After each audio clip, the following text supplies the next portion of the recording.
Alright, so I made some changes to my bow. Of course, some changes to the bow. I finally got this bear, not quite finished up, but I got it to where, not really where I want it, but it's good enough for me to start shooting.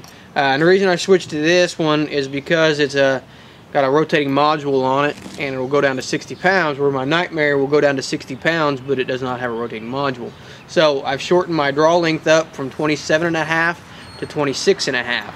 And I'm down to shooting 60 pounds from about 68 that I started out with.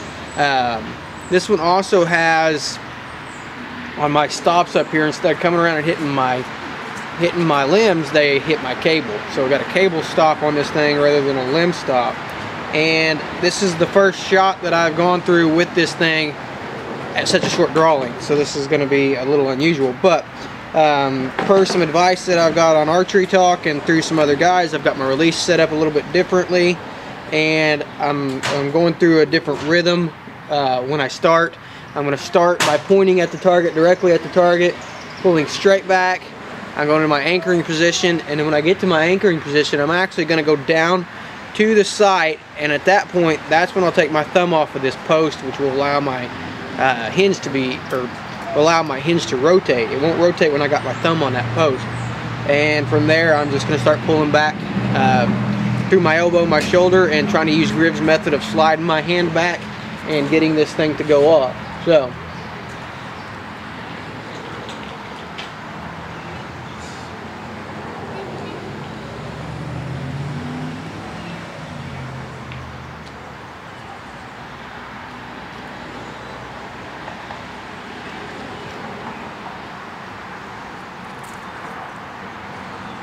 and it did not go off, and I don't know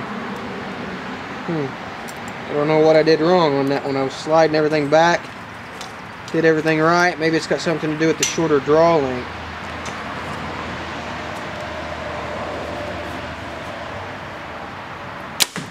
Yeah, that went off.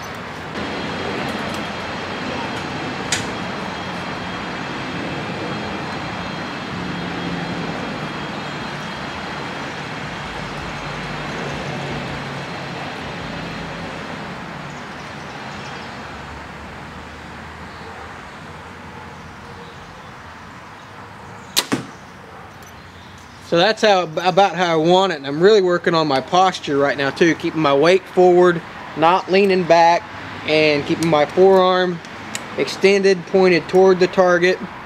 When I rotate down, I've got a lower target.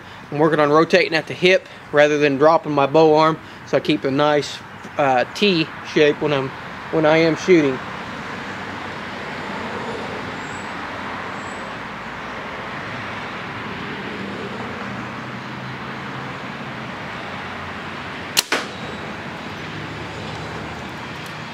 And I may have to do some more work on this bow.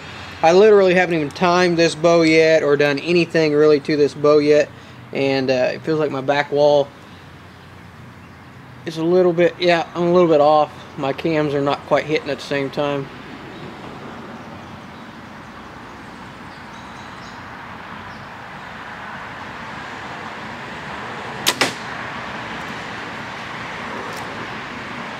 So, I mean, I'm going to have to tune this bow, do a little bit of work to the bow, but I really think that this is, before I started doing a bunch of blind bailing and shooting hundreds and hundreds of shots and trying to make this muscle memory, I wanted to make sure I got everything right. And I think with the shorter draw length on this and my posture improving, I really think that I'm there to the point where I can start blind bail shooting and trying to ingrain everything.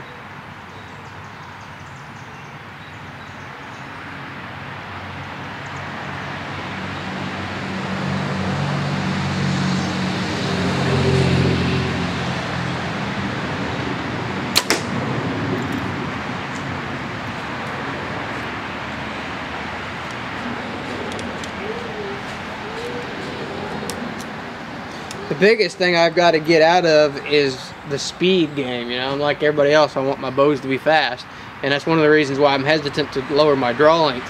But if that's what I got to do to make myself more accurate, make myself a better shot, Gonna slow the bow down by losing draw length and by losing draw weight, but if I can make a good accurate shot, that's gonna be a heck of a lot more important to me.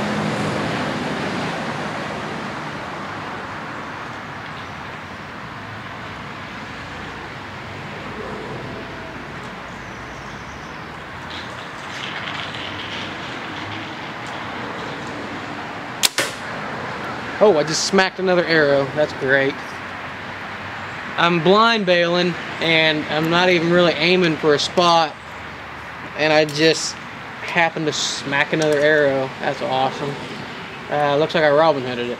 So, not even aiming, and I just looks like I got a Robin Hood. Awesome.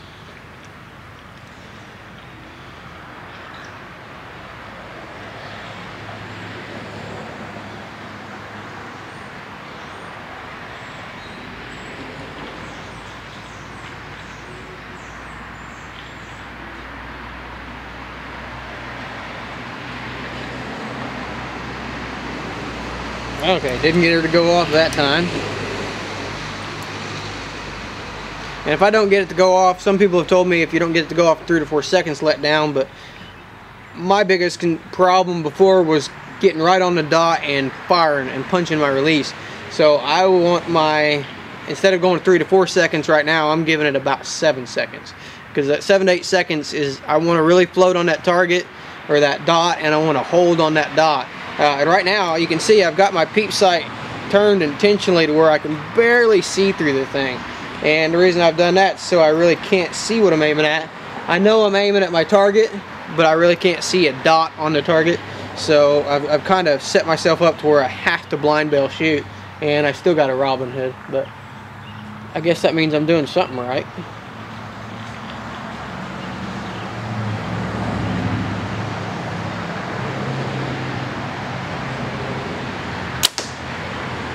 That one felt good. That one felt like I really wanted it to do it.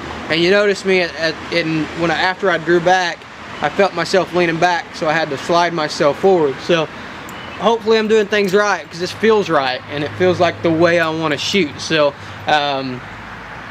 barring some dramatic change, I might loosen this up a little bit, because I had a little bit of trouble getting it to go off. But I want it to be a little bit longer than 3 to 4 seconds. So I just got to work with it a little bit more, and eventually I may end up making some changes to this release. So, but for now, I think I'm in the ballpark of where I want to be, and I think I'm ready to start blind bailing.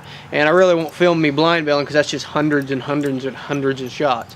So give it a couple weeks, maybe even a month, and when I feel like I've really got this down, then I'll just come out and do another session and just show you guys kind of where I'm at that point. So I appreciate all the help. Any advice that you got for me from here on out, I'd like to have another critique to see what you guys think now, and see, you know, kind of where I'm at with what you guys think. So I appreciate all the help that I've gotten so far, and I think I'm making steps toward in the right direction, and I think I'm headed toward being able to use this thing effectively. So I appreciate all the help, and for more product reviews, how-to videos, you can check out our website, ikesoutdoors.com. Appreciate you.